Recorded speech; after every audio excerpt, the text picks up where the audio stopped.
बिस्मिल्लाहिर्रहमानिर्रहीम। अस्सलाम वालेकुम dear students. Second year English lecture number 11 में बेटा आज हम इंडेफिनेट, रिलेटिव और रेसिप्रोकल प्रोनाउंस का करेक्ट यूजेज पढ़ेंगे। आज हम बेटा वो रूल्स पढ़ेंगे जिससे हमें मदद मिलेगी इंडेफिनेट, रिलेटिव और रेसिप्रोकल प्रोनाउन का सही इस्तेमाल करने में, और हमें ये भी पता चलेगा कि हम अपनी रोज़मर्रा ज़िंदगी में इनका इस्तेमाल करते हुए, अपनी राइटिंग में इसका इस्तेमाल करते हुए कौन कौन सी मिस्टेक्स करते हैं और उनको हम किस तरह से ठीक कर सकते हैं। तो बेटा लेक्चर की तरफ चलते हैं। इनडेफिनेट प्रोनाउंस सबसे पहले बेटा हम करेंगे। बोर्ड में सवाल इस प्रोनाउन से भी आ जाता है। इनडेफिनेट प्रोनाउन सबसे पहले हम एक दफ़ा इसको डिस्कस कर लें, होता क्या है। ऐसे प्रोनाउंस जिनको पढ़ के, जिनको देख के ना तो जिसके बारे में बात हो रही है उसका जेंडर वाजे हो, ठीक है, और ना ही उनकी तादाद वाजे हो। ऐसे तमाम प्रोनाउंस बेटा कौन से कहलाते हैं, कौन से प्रोनाउंस कहलाते हैं? वो इंडेफिनेट प्रोनाउंस कहलाते हैं, ठीक है।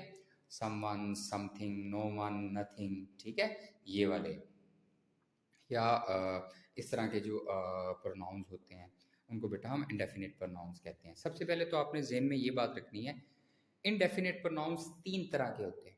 कुछ होते हैं जो हमेशा सिंगुलर ही रहते हैं, वो प्लूरल्स नहीं होते, ठीक है। कुछ प्रोनाउंस ऐसे होते हैं जो हमेशा प्लूरल्स रहते हैं, वो सिंगुलर नहीं होते। और कुछ प्रोनाउंस इंडेफिनेट ऐसे होते हैं जो सिंगुलर के तौर पे भी एक्ट करते हैं, प्लूरल के तौर पे भी एक्ट करते हैं। यहीं पे बच्चा कंफ्यूज होता है, ठीक है। तो ये जो प्रोनाउंस हैं इनको आपने ध्यान में रखना है। सबसे पहले इंडेफिनेट प्रोनाउंस वो जो कि हमेशा सिंगुलर ही रहते हैं और उनके साथ हेल्पिंग वर्ब और वर्ब सिंगुलर ही लगता है, ठीक है। वो कौन कौन से हैं बेटा? Anyone, everyone, someone, no one, nobody, anybody, everybody, somebody, each, either, neither, one and other.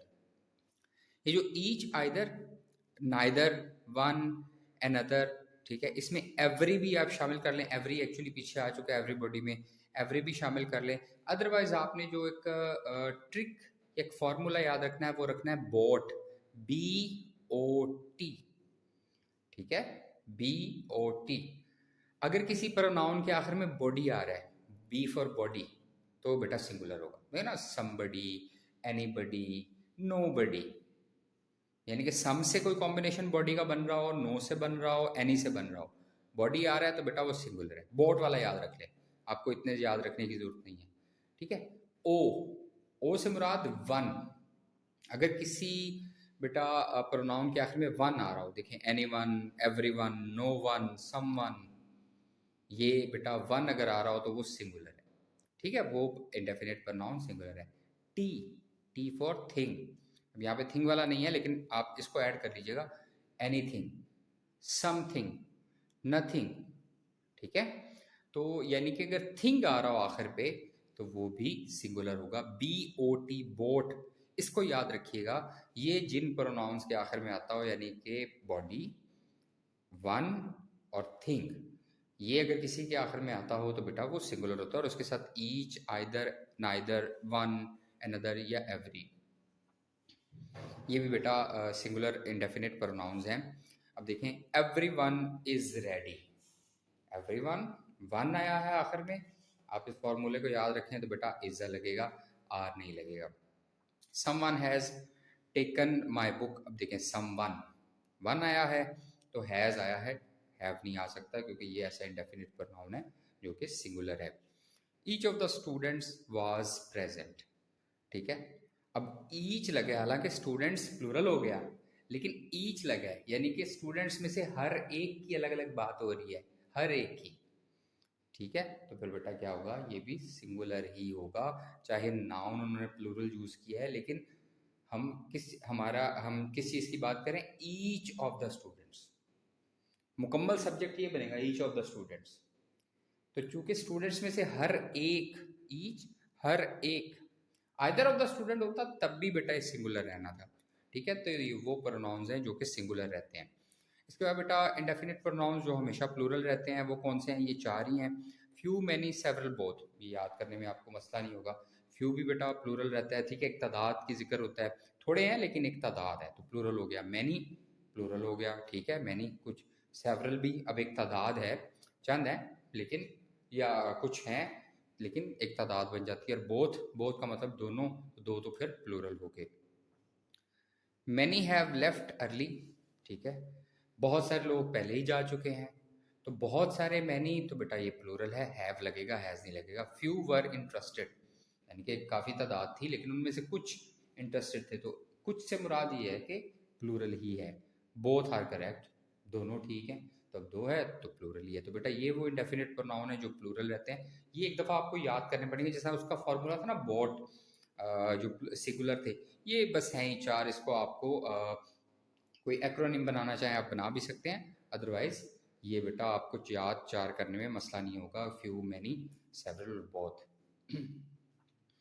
इसके बाद बेटा इंडेफिनिट प्रोनाउंस जो सिंगुलर भी रहते हैं और प्लूरल भी रहते हैं, बेटा उसमें ऑल है, एनी है, सम है, नन है, मोस्ट है, ये आपने ज़हन में रखना है।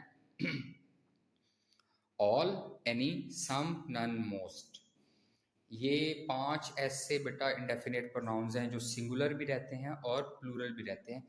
ये डिपेंड करता है कि इनसे अगला नाउन कौन सा यूज हुआ है, यानी कि जिस नाउन के लिए ये इस्तेमाल हो रहे हैं वो नाउन सिंगुलर है, तो ये भी बेटा इनके साथ भी हेल्पिंग वर्ब और वर्ब सिंगुलर लगेगा। लेकिन अगर इनके साथ इस्तेमाल होने वाला नाउन प्लूरल है तो इनके साथ भी हेल्पिंग वर्ब और वर्ब प्लूरल लगेगा, ठीक है। ऑल, एनी, ऑल सिंगुलर भी है, प्लूरल भी है, डिपेंड करता है ये किस नाउन के लिए इस्तेमाल हुआ है। एनी सिंगुलर भी है, प्लूरल भी है, डिपेंड करता है किस नाउन के लिए ये इस्तेमाल हुआ है। Same is the case with some, none or most, ये सिंगुलर भी हैं, ये प्लूरल भी हैं। एग्जांपल्स देखते हैं। Some of the cake is left, ठीक है। अब यहाँ पर केक चूंकि अनकाउंटेबल है, काउंटेबल भी है, अनकाउंटेबल भी है, यानी कि अगर उसको एज अ मास कंसिडर करें तो मास नाउन, तो फिर अनकाउंटेबल है। लेकिन एक केक अपेरेंटली देखें तो केक्स प्लूरल भी बन सकती है, बनती भी है, लेकिन केक एक सिंगुलर है, ठीक है। उन्होंने सिंगुलर नाउन यूज़ किया, प्लूरल नहीं यूज़ किया, केक्स नहीं यूज़ किया। तो बेटा सिंगुलर है इसलिए सम ऑफ के साथ इज लग गया। Some of the students are late, अब देखें सम चूंकि सिंगुलर भी हो सकता है, प्लूरल भी हो सकता है, ऊपर वाले जुमले में सिंगुलर था, यहाँ पे स्टूडेंट्स प्लूरल है इसलिए आर लग गया। All the money has been spent, ठीक है। अब देखें मनी सिंगुलर है इसलिए हैज़ लग गया। All the students are present, देखें है यहाँ पे भी आर ही, लेकिन स्टूडेंट्स है तो फिर बेटा क्या हो गया, आर लग गया, प्लूरल। तो जिस तरह का नाउन होगा ये भी बेटा उसी तरह बिहेव करेंगे। अगर नाउन सिंगुलर है तो इनके साथ सिंगुलर वर्ब या हेल्पिंग वर्ब लगेगा, अगर नाउन प्लूरल है तो इनके साथ प्लूरल हेल्पिंग वर्ब या वर्ब लगेगा। इनको बेटा आपने याद रख लेना है। इसके बाद बेटा बड़े आसान से हैं रिलेटिव प्रोनाउंस। रिलेटिव प्रोनाउन 3 तरह के बेसिकली मेनली होते हैं, ठीक है। हु, विच और दैट, इनका इस्तेमाल ही आता है। हमने पिछले लेक्चर्स में और भी पढ़े थे, ठीक है, हुम भी पढ़ा था और हुज भी पढ़ा था, लेकिन मेनली 3 ही हैं, हु, हुम और हु, विच और दैट, इनका इस्तेमाल ज़्यादा आता है। बेटा जो हु है वो इंसानों के लिए यूज़ किया जाता है, ठीक है। The teacher who help me was kind, ठीक है, मोस्टली ह्यूमंस के लिए यूज़ किया जाता है who. The teacher who help me was kind, अब टीचर चूंकि एक ह्यूमन है इसलिए हुआ आ गया। यहाँ पे हम विच लगाते तो गलत हो जाता, बोर्ड में आ सकता है teacher which help me was kind, तो आपने ऑप्शन में से कौन सा चूज करना है, हु वाला चूज करना है, simple. The boy who called you is here, अब बॉय भी चूंकि सॉरी एक बेटा इंसान है, ह्यूमन है, तो बेटा उसके लिए भी हम क्या यूज़ करेंगे, हु यूज़ करेंगे। अच्छा हु जो है बेटा, ये बात एक और ज़हन में रखिएगा, जो हमारे बड़े जानवर होते हैं, हाथी है, शेर है, उसके लिए भी आप यूज़ कर सकते हैं। तो अगर मिसाल के तौर पे बोर्ड में आए आई सा अ लाइन विच वाज फेयरेस, आई सा अ लाइन विच वाज फेयरेस, ठीक है, तो बेटा ये गलत होगा, ठीक है। ऑप्शंस में हमने क्या ढूंढना है, हु वाला ही ढूंढना है।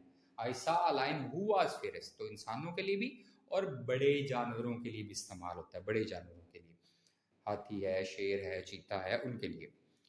रिलेटिव प्रोनाउंस में विच है बेटा, ये बेजान चीज़ों के लिए भी यूज़ होता है, use for animals, small animals लेकिन, ठीक है, और नॉन लिविंग थिंग्स के लिए भी यूज़ होता है।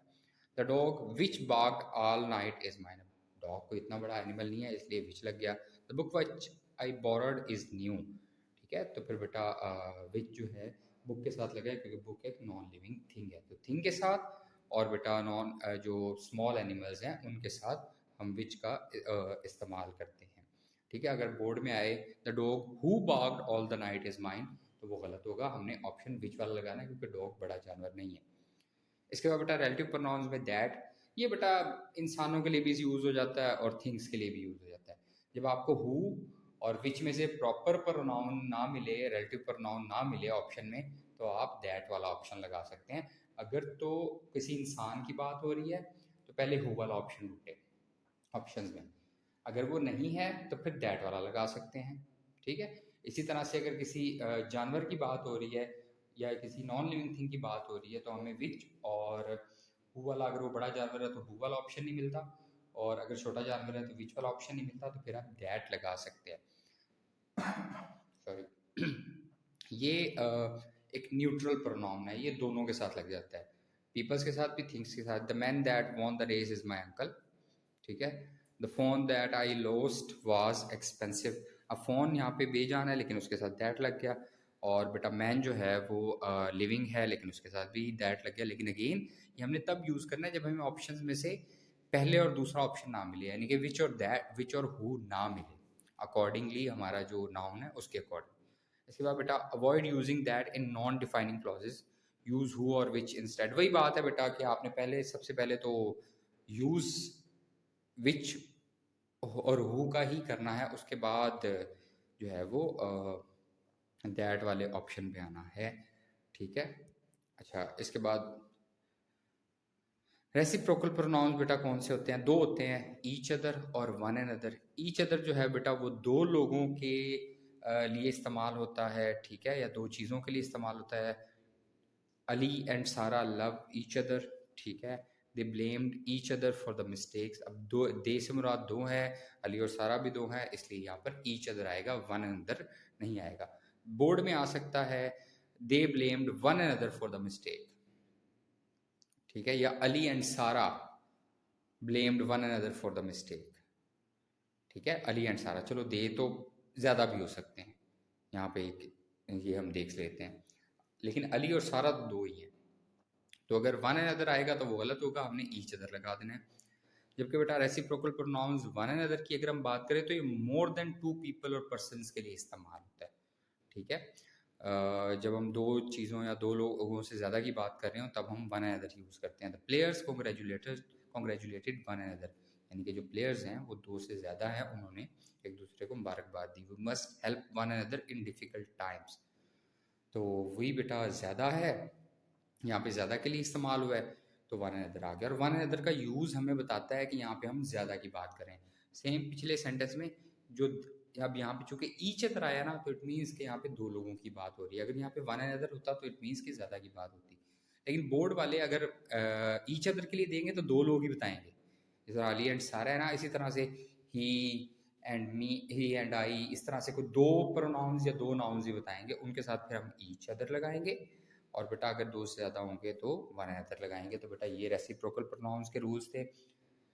ये बेटा आज हमारा जो प्रोनाउंस का टॉपिक है वो क्लियर हो गया है, ठीक है। इसको आपने अच्छे से रूल्स को तैयार कर लेना है, जो चीज़ें याद करने वाली हैं, कुछ नाउन कुछ प्रोनाउंस वगैरह उनको आपने याद कर लेना है। कोई क्वेश्चन हो बेटा आपने पूछ लेना है।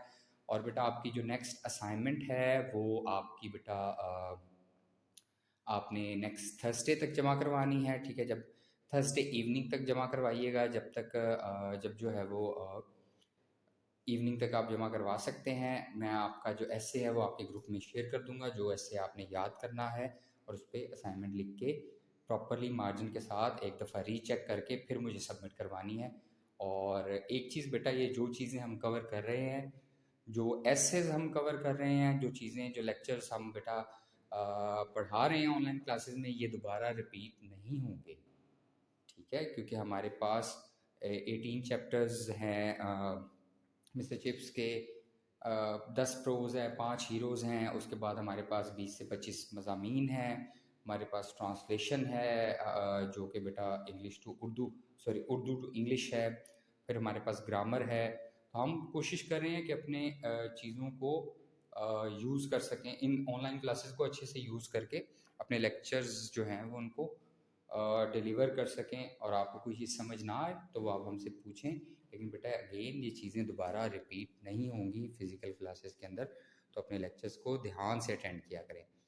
थैंक यू सो मच बेटा।